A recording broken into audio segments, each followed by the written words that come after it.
El tablero comienza con este portafusibles, que es un portafusibles para riel DIN. En su interior aloja un fusible de este tipo y se llaman fusibles de 10x38 y el portafusibles también es para fusibles de 10x38. En su interior puede alojar un fusible que va desde los 0.5 amperes y hasta un máximo de 32 amperes y debe ser calculado conforme a la corriente necesaria en corriente alterna que necesitan las fuentes de alimentación para los drives. No tiene que ver con la corriente directa que absorben los drives ya a la salida de las fuentes.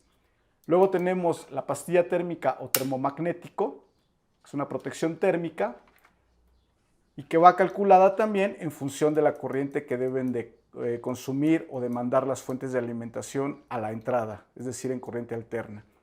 En este caso es un sistema monofásico, entonces la alimentación que viene desde las borneras de entrada llega aquí, sale a través del fusible, una vez que pasa por el fusible sale aquí, regresa nuevamente aquí al termomagnético y después de aquí en la salida del termomagnético se vaya a alimentar todas las fuentes de alimentación. Enseguida tenemos tres fuentes de alimentación y dos capacitores. La primera fuente de alimentación sirve para alimentar, válgase la redundancia, los drives del motor del eje X y del motor del eje Z. Y la fuente de alimentación que está al lado derecho sirve para alimentar los dos drives del motor del eje Y, porque este tablero va a controlar una máquina que tiene un motor en el eje X, un motor en el eje Z y dos motores para el eje Y. La tercera fuente es una fuente de alimentación de salida doble. Esta fuente de alimentación tiene 5 volts de salida y 12 volts de salida contemporáneamente. Los 5 volts los utilizamos para alimentar todas las tarjetas de control que vamos a ver más adelante y los 12 volts los utilizamos para alimentar toda la parte de sensores. Los dos capacitores están cada uno conectado a cada una de estas fuentes. Entonces el capacitor del lado izquierdo corresponde a la fuente del lado izquierdo y el capacitor del lado derecho a la fuente del lado derecho. Los capacitores son importantes para que el sistema tenga chicha al momento de que los motores requieran de picos de corriente o de picos de voltaje para poder hacer su función. De este lado tenemos los 4 drives para los 4 motores. El primer drive maneja el motor del eje X, el segundo motor maneja el motor del eje Z y los dos últimos manejan los dos motores del eje Y. En esta parte de aquí tenemos su alimentación. Más adelante vamos a ver cómo alimentar correctamente los drives.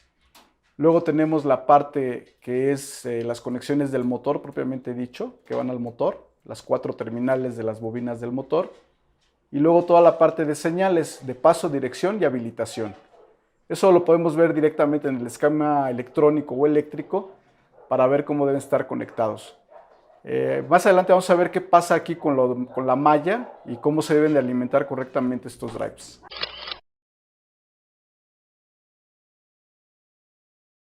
En esta sección de aquí tenemos dos tarjetas de control para puerto paralelo.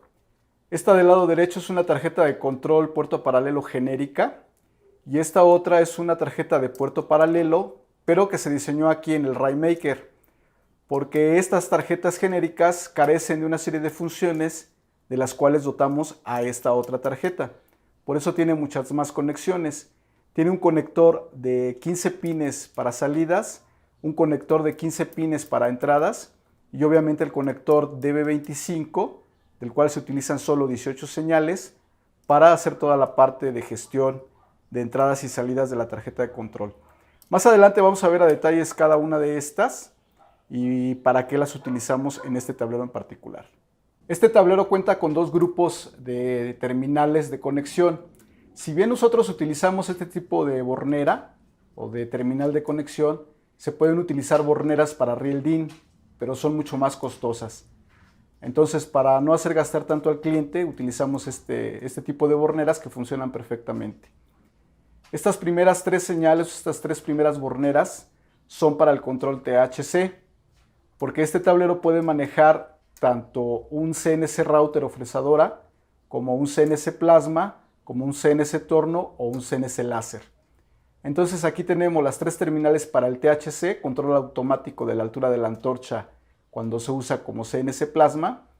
Y luego tenemos 2 buses, un bus de puro voltaje positivo de 12 volts y luego el común, digamos, o el negativo de 12 volts.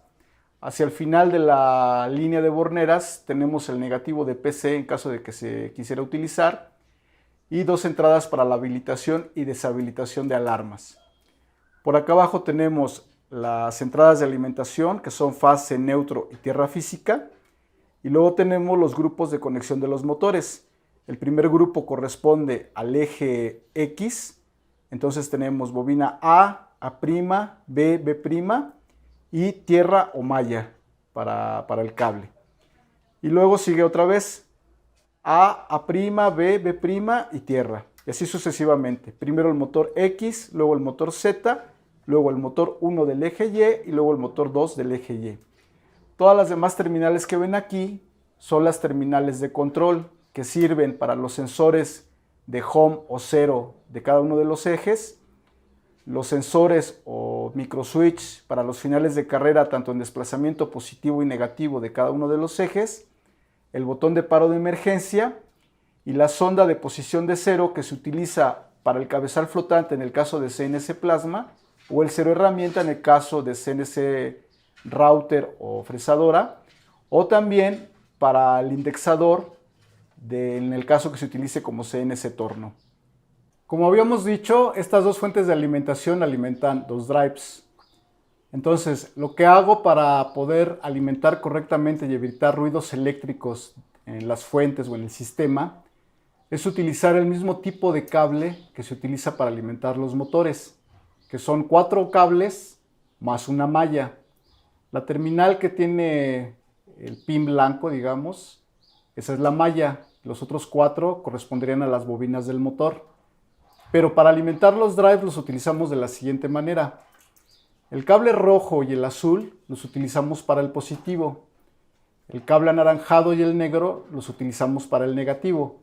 Entonces estos dos al positivo de la fuente, del drive o de los drives, y estos dos al negativo de la fuente de alimentación de los drives. Y este otro, que es el de la malla, se conecta directamente a la tierra física de la fuente de alimentación, la cual también ya tiene tierra física a través de este cable verde que se ve aquí por abajo o por aquí, este cable verde, que viene directamente de la tierra física de alimentación, desde las borneras de alimentación que vamos a ver más adelante. Ahora vamos a ver la parte del drive, cómo conectamos estos cables. Antes dijimos que estos dos cables, el rojo y el azul, son positivos que vienen de la fuente y estos dos son negativos que vienen de la fuente y esta es la tierra física que viene de la fuente. Entonces, lo único que hacemos es poner el rojo para el primer drive y el azul para el segundo drive en el positivo, el negro para el primer drive en negativo y el anaranjado en el segundo drive para el negativo. La tierra física se puede conectar de diferentes maneras.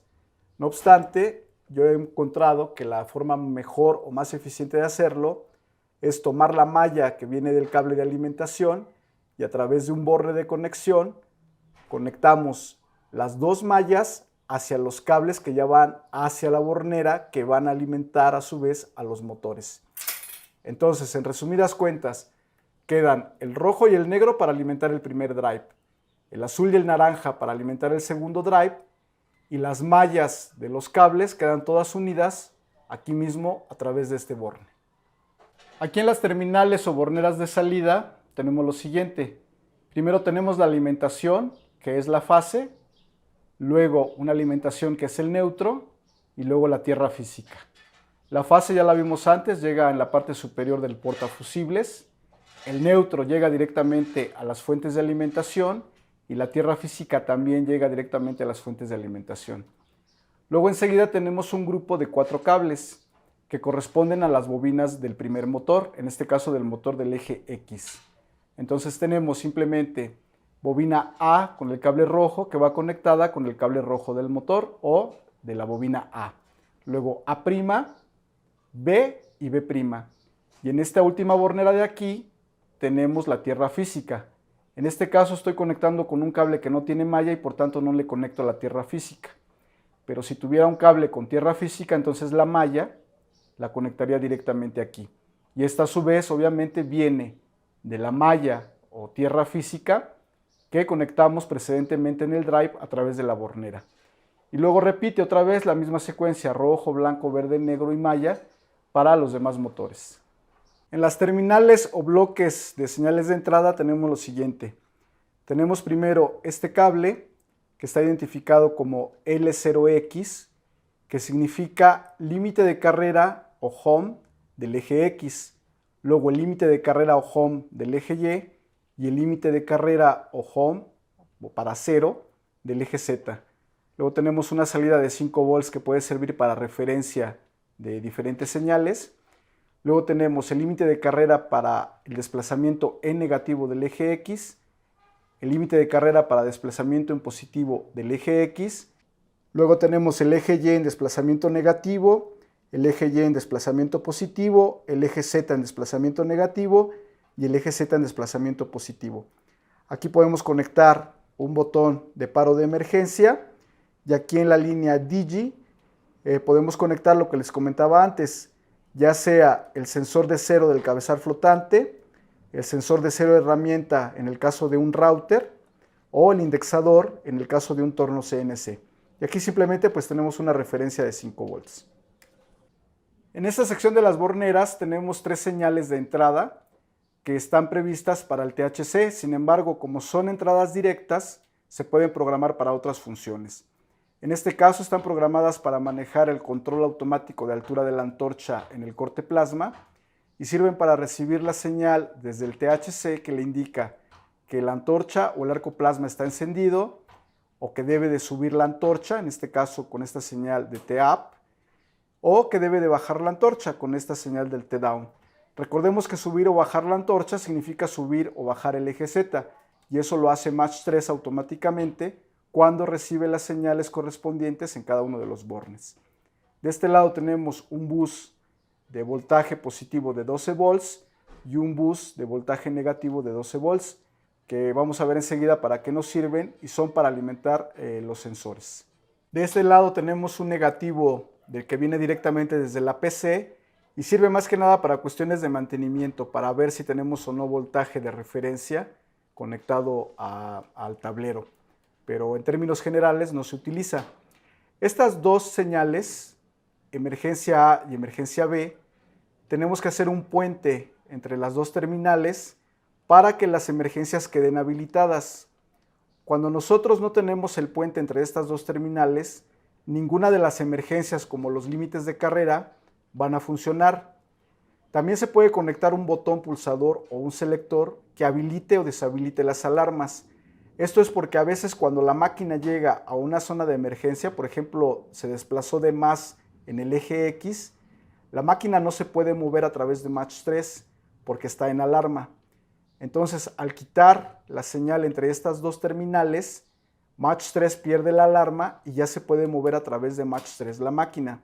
Obviamente hay que tener cuidado al momento de moverla, de no moverla en el sentido en el que ya está atascado, si no hacemos que el problema sea más grave en lugar de resolverlo. También se puede quitar las alarmas moviendo directamente la máquina, que es la mejor opción. Pero muchos clientes nos han dicho que los operadores a veces no hacen eso, entonces prefieren deshabilitar las alarmas, empujar la máquina o moverla con Match 3 directamente, y para hacer esa operación se necesita de este tipo de conexión.